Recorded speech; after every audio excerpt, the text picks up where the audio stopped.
Editing wedding portrait photos can be a challenge, especially if you're new to the industry. Now, I've already made a video on 3 essential tips, but that video did really well. So here are 3 more essential tips to get better wedding portrait photos in Lightroom. And I'm gonna start right now.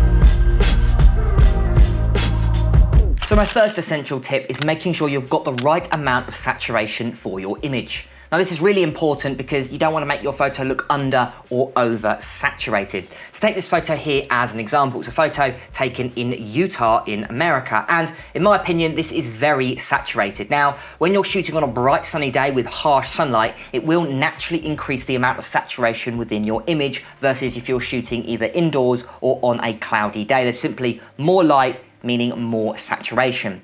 Now you've got 2 sliders in Lightroom. If we go ahead and open up the basics panel, we can drop all the way down. You can see I've made all the changes but vibrance and saturation, and we've got these 2 sliders. Now vibrance in short terms basically fixes your mid-tone colors, where saturation fixes all colors globally. If you'd like to know more, go ahead and watch this video here, which I kind of deep dive into the difference between vibrance and saturation. But in this particular image, I do think there's way too much color. So what we're gonna do is go to our vibrance slider here, and we're gonna simply go ahead and drop that down. Now we're not drop it down too far because it makes the photo look a bit peculiar, but just by enough to make it look a little bit more natural. So I might drop it down by -20.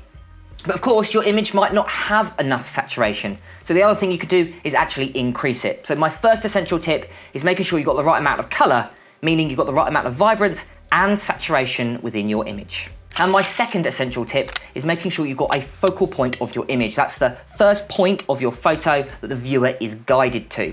So take this photo here as an example. It's a photo I've recently taken on a photo shoot, and obviously the focal point is going to be the horse and the girl. But I do find the bottom of this image, because the dress is so textured and it's got a lot of detail to it, kind of draws you away from it. And it's the same situation with the top section here. I'm finding the background is a little bit too bright. So what we can actually use is 2 types of masks: linear masks and radial masks. These are great for adding in focal points to our photo. So what we're gonna do is jump over to our masks panel here, and what we're gonna do is select the linear mask first. And what we're gonna do is just simply hold down Shift and create a mask at the bottom of this photo. Now the reason I'm like using this mask is because it's subtle. It doesn't look like you're using it in its final result, which is really nice to see. So what we're gonna do is go to our exposure here and simply reduce that down. Now I'm gonna drop it down by around about 1 entire stop. And immediately you can see if I go ahead and do the before and after, the focal point is a little bit more prominent because we've removed so much brightness from the bottom of the photo. And we could do exactly the same to the background here. So what I'm gonna do is this time go ahead and create new mask, but this time I'm gonna go ahead and use a radial mask. So this is a round mask. Again, hold down Shift, and what I'm gonna do is I'm gonna go ahead and place this in the top corner here. And I'm gonna do exactly the same, go to my exposure here and reduce that down ever so slightly. In this case, I might drop it down by 0.75 stops. And what I might actually do is make it a little bit longer and a little bit shorter. So we're going for more of an elliptical shape. And what I can actually do is show you the before and after. So this is the before and this is the after. We've got a really strong focal point by basically removing information using exposure from the bottom and top of your image. Now I've only scratched the surface of what masks can do, but they're incredibly helpful, which is why I think it's an essential tip. And my third and last essential tip is enhancing facial features. Now this is a great way to really make the eyes or lips pop within your photo. And again, we're gonna be using masks in this example. To take this photo here as an example, what we're gonna do is jump over to the masks panel here. You can see I've already made a mask. What I'm gonna do is just quickly zoom in. And what I want to do is enhance the lips and the face. Now previously this would have taken ages and would have been really difficult. Not impossible, just really difficult because you've had to create your own mask. But thanks to Lightroom AI masking, it makes it so much easier. So what we're gonna do is create new mask, click this button here, and what we're gonna do is drop down to select people. Now in here, basically Lightroom will look at the photo, work out what is what. And as you can see, we've now got 1 person selected down here.